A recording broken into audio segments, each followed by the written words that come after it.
Siku moja tumewahi kuwasiliana na mtu mmoja ambaye yeye anapatikana pale Oman katika mji unaitwa Madinatul I'lam. Tukizungumza Madinatul I'lam, wale ambao wamefika Maskat wanaelewa. Yani kama ni hapa Dar es Salaam tuizungumzie yani zile sehemu ambazo wanakaa wale matajiri. Kama Masaki vile na maeneo kama hayo. Sasa tumefika pale katika Madinatul I'lam. Kabla kwanza sisi hatujaenda katika ardhi hiyo ya Oman, tuliwasiliana na mtu mmoja. Yeye alisema alipewa namba na ndugu yake yupo katika ardhi ya Canada. Akampa namba zetu, tukawasiliana naye, tukaongea naye. Yule bwana akasema mimi nimehangaika sana kabisa. Nyumbani kwangu hakukaliki.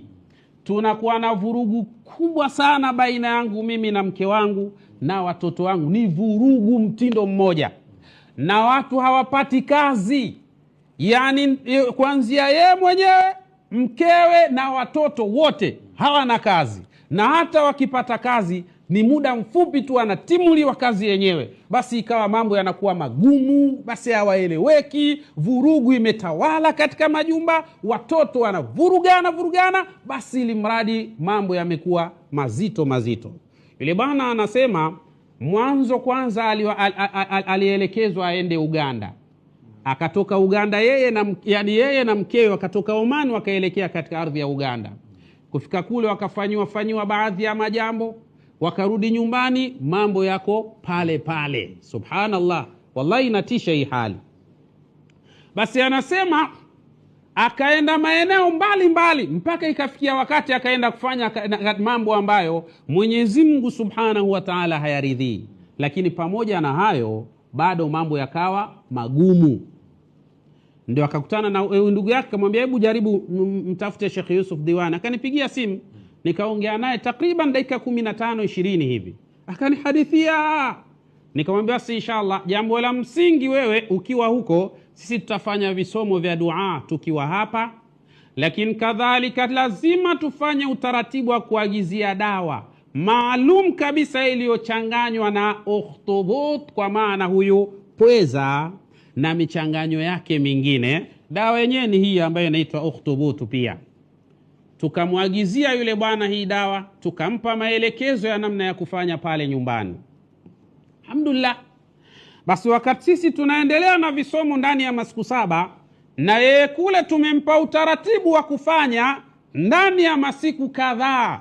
Subhanallah, alifanya siku ya kwanza pale nyumbani, akafanya siku ya pili, siku ya tatu. Anasema kila alipokuwa akiingia ndani, yeye pamoja na familia yake walikuwa wanasikia harufu mbaya sana inatokea. Hawajui kwamba ni harufu ya nini, lakini wanajaribu kutafuta labda kuna mzoga, hakuna. Basi wakawa wanapata tabu katika hali hiyo. Basi inafika siku ya 4, wanaingia ndani, wanakuta kumatapakaa damu. Tena damu yenyewe inaonyesha kama vile ni ya kiumbe ambaye ndio kwanza kachanika sasa hivi. Yani inachuruzika. Tena inakwenda hiyo damu, mara imeingia chumbani, wanaona michirizi mingine imekuja imeingia khala chooni, labda michirizi mingine imekuja, basi ili mradi nyumba nzima imekuwa katika mazingira haya.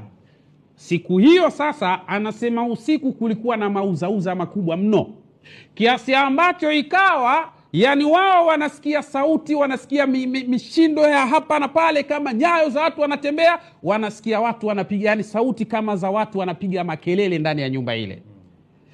Wale mabana siku hiyo ikawa ni siku ngumu sana kwao. Ilipofika asubuhi wakamshukuru Mwenyezi Mungu, wakasali alfajiri. Baada ya hapo akaninyanyulia simu, Sheikh bana tunaona hivi na hivi. Nikamwambia si inshallah Mwenyezi Mungu anatufanyia wepesi katika mashakili haya. Subhanallah, hiyo ni Madinatul I'lam. Basi baada ya katika hali za namna hiyo, subhanallah, nasema wakati wale mabana wapo sasa wanafanya kutazama hiki kitu kinachotoa harufu ni nini, ghafla wakaona majoka 3 yamekufa. Yani nyoka 3 wamekufa. Subhanallah, wale mabwana walipiga simu kwa uoga sana. Wakasema Shekhe, kuna mambo ambayo si tunayaona hapa kwa mazingira yetu haya. Hapa nyoka anatoka wapi? Mwambia shekhe, ni hatari. Ukitazama katika taratibu za masala ya sihri, yani mambo ya kichawi, na hasa sihru shaitani, uchawi wa kimajini, pia hutumiwa sana katika viumbe wanaofanana na nyoka. Ile bana akasema, shekhe, mimi naogopa, nataka uje ili umalize ili tatili uone haya majambo, ikiwezekana mimi nikufanyia utaratibu leo kesho ili uweze kuondoka kuja hapa katika Madinatul I'lam. Mimi nikamwambia hapana shekhe wangu, nikihitaji mimi niondoke nije huko na utaratibu wangu, siendi hivyo shekhe. Utaratibu wangu siji mwenyewe, nakuja na timu yangu. Yani maana yake mimi, yani nakuja na watu watatu, mimi nakuwa mtu wa 4. Akasema basi hamna shida shekhe, mimi kumudu watu 4 naweza. Tukamwambia basi haina shida, lakini kuna maandalizi mengine, ili tunajua tunakuja vitani, lazima tujiandae. Huwezi kuingia vitani shekhe unakwenda na kiwembe. Akasema niambie utaratibu upoje ili tuandae hizo silaha. Nikamueleza yule bwana, akasema hamna tatizo, na hizo silaha naweza kuzigharamia. Tukamwambia inshallah. Basi kweli yule bwana ndani ya siku 2 tu akatekeleza utaratibu ule, kila kitu ikakaa sawa. Tukaondoka hapa, tukaenda mpaka katika ardhi ya Muscat, Oman. Alhamdulillah. Moja katika silaha nzito ambayo tulokwenda nayo, tulitanguliza mwanzo na tukaenda nayo tena kwa mara ya pili, na ikafanya mambo makubwa, ni hii dawa inaitwa al-ukhtubut, ambayo pia ni miongoni mwa mchanganyiko wa unga ambao pia ulipatikana kwa huyu pweza. Anakaushwa vizuri, alafu anachanganywa na chumvi, anasagwa pamoja na chumvi, unapatikana unga madhubuti, alafu na baadhi ya mimea mujarrab kabisa. Ikichanganywa hii kwa pamoja ni muhimu sana sana sana kwa ajili ya kuondosha athari na mashakili ya aina kadha.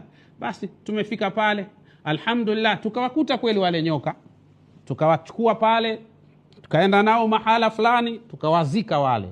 Kisha baada ya hapo tukafanya visomo pale ndani, na zile silaha ambazo tulokwenda nazo tukafanya pale majambo. Alhamdulillah, baada ya hapo tumekaa wiki ya kwanza, wiki ya pili sisi tukaondoka kurudi katika ardhi ya Dar es Salaam. Tukafika, wale mabwana wanatupigia simu, wanasema alhamdulillah, sasa hivi tunalala vizuri, mizozo ndani ya nyumba imekwisha, lakini alhamdulillah Mwenyezi Mungu katufungulia, kazi zimefunguka. Watoto wangu wamepata kazi, mmoja akapata kazi Ujerumani, mwingine kapata kazi pale pale Omani, na yeye anafanya kazi katika ofisi ya rais.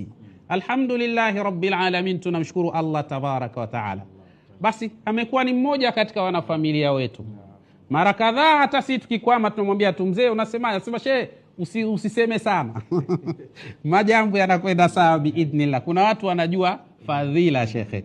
Kwa hiyo inshallah hii dawa al-ukhtubut ni muhimu sana kwa wewe ambaye nyumba yako ina mauzauza ya kila namna, wewe ambaye nyumba yako ina mizozo ya kila namna, hamna amani baina yako wewe na mumeo, hakuna amani baina yako wewe na mkeo, hakuna amani baina ya watoto wako, ni mizozo tu na magomvi ya hapa na pale. Al-ukhtubut ni muhimu sana kwa ajili ya kukata hizo hasadi zilizotawala hapo nyumbani. Mimaktabatu tajriba, haya yamefanywa kwa majaribio maalum.